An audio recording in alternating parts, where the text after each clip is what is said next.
Got something to sell? No. No coffee. No, I started listening to your tapes and stuff on the internet about a couple months ago. Well, back around Thanksgiving. And I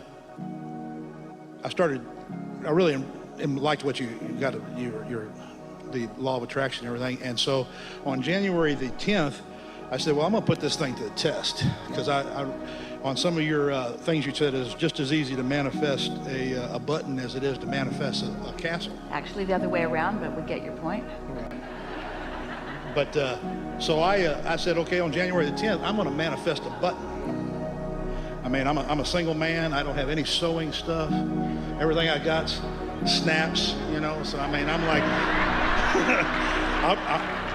I'm gonna put this thing to test. So I gave it to my inner being, my higher power, and everything. And of course, you know, next day I said I'm gonna go down to Walmart and buy a button. But I mean, but I didn't do that.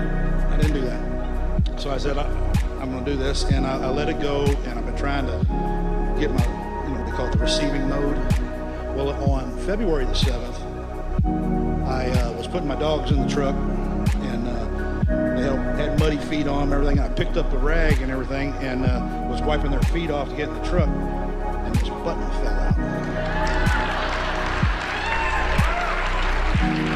This button fell out into the floorboard of my truck, and I know it was not in my truck. So I had like a freak out moment. You know, I mean, because it was pretty strange. I mean, I was having an emotional meltdown there beside the truck. You know, I remember on one of your tapes you said that, you know, back in the old days you had the nav system. It was Magellan nav system. And you know what this button says on it? Magellan. So for about 3 or 4 days there, I was riding on cloud nine. I said, I'm gonna manifest $1 million now. So I was riding on cloud nine, and I was telling my ex-girlfriend about what happened. She was all excited too, but then when I told her it said Magellan on it, she said, I have a pair of shorts that's Magellan, and the button came off the pair of shorts. So I wanted to ask you, did I manifest this button, or is it just like a coincidence that it fell off a pair of shorts that I had? Well, most important, yes, you manifested the button. You're going to really enjoy this conversation. So, by manifest, does that mean it materialized out of thin air? No. By manifest, does it mean that it came into my experience and I was tuned to it because of my desire and, most important, absence of resistance. And in that combination of desire, because I had identified it was something that I wanted and I was looking for, and I wanted it to come not in a traditional way, as you said. I could have gone down and just purchased a button, but I wanted the universe to deliver it to me in some meaningful way, and it did.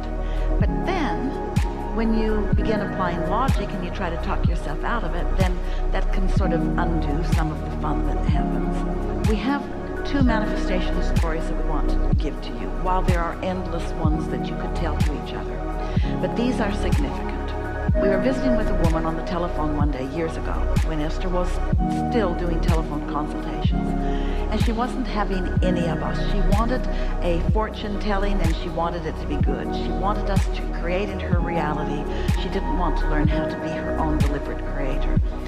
So we thought we would help her to understand the association between a thought being activated and what comes next, cause and effect. While we weren't using those words, just started using those words today. So we said to her, let's talk for a little bit about blue glass. Well, she was very irritated by that. She didn't have any interest in any blue glass, but we talked about blue glass for just over a minute. And then we said, now we would like to talk about butterflies. Also annoying to her, but we stuck with it for just over a minute. Then we said we would like to talk to you about feathers. And we were doing descriptive things, talking about where they come from, how large they are, what colors they are. And finally, she had all of us that she could take, and she was happy to leave the conversation. And Esther had been the only one in the room. Jerry was not listening to the conversation. They were in California, in San Diego, in La Jolla. They went to George's for lunch. They parked their car down the street from George's and got out of the car and began to walk.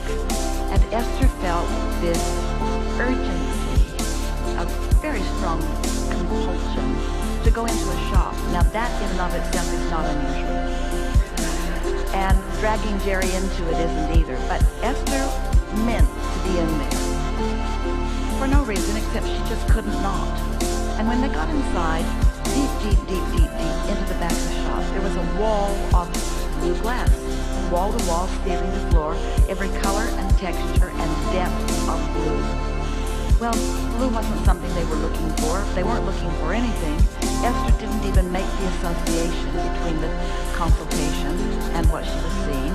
Jerry said, "I'm hungry, let's go eat." So they went on to George's. They had a lunch about an hour long, and then they walked from George's down to the Coles, which is such a beautiful place.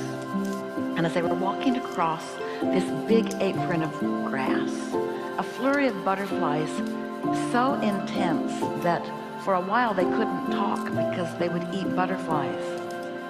So they just waited for it to lift off of them. Esther is still not making any association.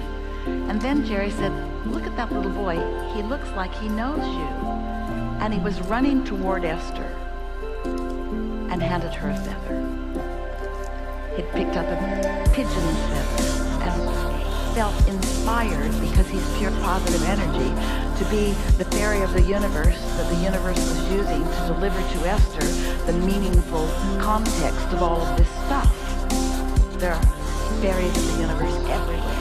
We call them fairies of the universe, which bothers a lot of people. We call them cooperative components, which is equally descriptive. And so within 2 hours of activating in Esther's vibration and this woman's vibration, the universe demonstrated to Esther how fast it can deliver a subject that holds no resistance. None of those subjects mattered to Esther, and so all of them were easily deliverable. Everything that you want that doesn't hold resistance is easily deliverable. Buttons are an easier delivery than $1 million, but they don't need to be. So then, because that story is so meaningful, one day, Esther and a handful of friends were frolicking together in San Diego area. And Esther said, "Let's play a game. Let's make a list of 20 or 30 things that we don't feel resistance about. And then let's just move through this day with nothing in mind other than letting the universe deliver to us these things." So different ones of them contributed different things. Esther put purple chairs because that's a meaningful thing to her. And someone said a CTSD was a new Cadillac that you hardly could ever find one. And somebody else said a Volkswagen van, one of those really beachy ones that's got wood siding and a surfboard on the top. And Esther thought, that one will be easy. It's the only thing on the list that they didn't find that day. They were at the beach in San Diego, and she thought that would be really easy, but she thought thinking about it being easy felt like cheating, and so it couldn't come. You're sort of getting the drift of this. She did too much thinking about it and kept it away. Nearly everything on the list came to them that day, which demonstrated to them that all you have to do is ask. It's not a miracle. It's not metaphysical in the sense that it's something freakishly outside the norms of what can happen to you. All it is a vibrational awareness that allows you to follow the paths that your inner being is defining to lead you to what you want. Because what you want is abundantly around you. It always has been abundantly around you. But you've been blind to it because negative thoughts keep you from seeing it. Where when the negative thoughts are no longer active in your vibration, the veil, so to speak, is lifted and you have access to things that you did not have access to before. Someone wrote a book. Esther cannot recall what the title of the book was, but someone had written a foreword. It was a book on prosperity. And in the foreword, the writer was talking about if you are seeking abundance, if your vibration is clear that abundance will start showing up, maybe in the form of pennies. And Jerry and Esther had had enough experience with things just showing up, and so Jerry said, well, this will be fun. Pennies will begin showing up in our experience. And sure enough, everywhere they went, there was a penny, then another penny, then another penny. Reach into a pocket that you knew didn't have a penny, and there would be a penny. Pennies, pennies, everywhere, pennies, pennies, in weird places, pennies, pennies, pennies. It was just really fun. Common, pennies are common, but really, really fun. Never had they had so much experience with pennies. It was otherworldly. Pennies everywhere. Then they got on an airplane. This was about a 3-day penny escapade. They got on an airplane. They were sitting in first class on the bulkhead. And as the plane took off, Esther looked down and could not believe what she saw. 2 pennies on the floor stood on their edges because of the inertia of the airplane as it took off. And Esther said, I'm so glad you are here to see this, because no one would ever believe it. And Jerry said, let's promise each other we will never tell the story, because no one will ever believe it. Whatever you want is coming to you. Say it better. Whatever is active in your vibration is coming to you. The question is, what's active in your vibration? What you want or what you don't want? What's dominant within you? Desire or belief about what is? You can have it all, but you have the responsibility of focusing it into being. And so it doesn't matter what it is. Esther, her Utah house that we were talking about, it is a castle. It has turrets and everything. And in one of the turrets, there's a painting of a castle. And when Esther found the house, she knew that it had just been sitting there waiting for her. She could not buy it. It was a castle. She had to buy it. It was a castle, and she had enough pennies to buy it.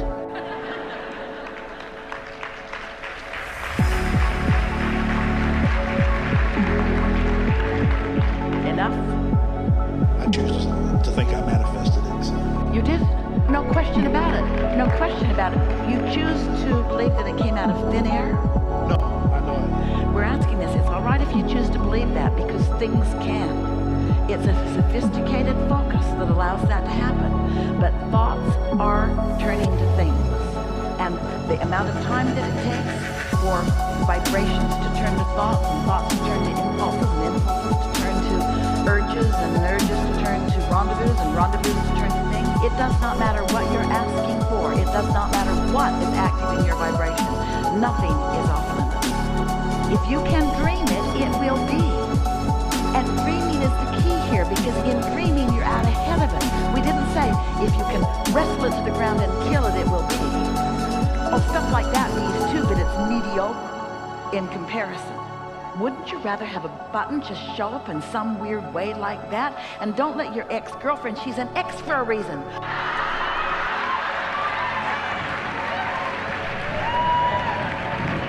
Don't let anybody talk you out of believing in your button.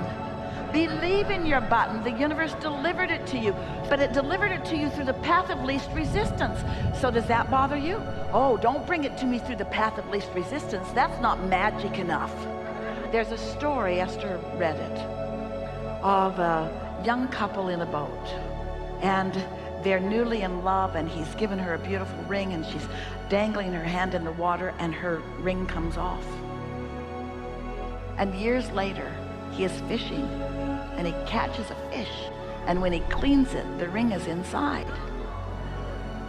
Your ability to believe that story is important.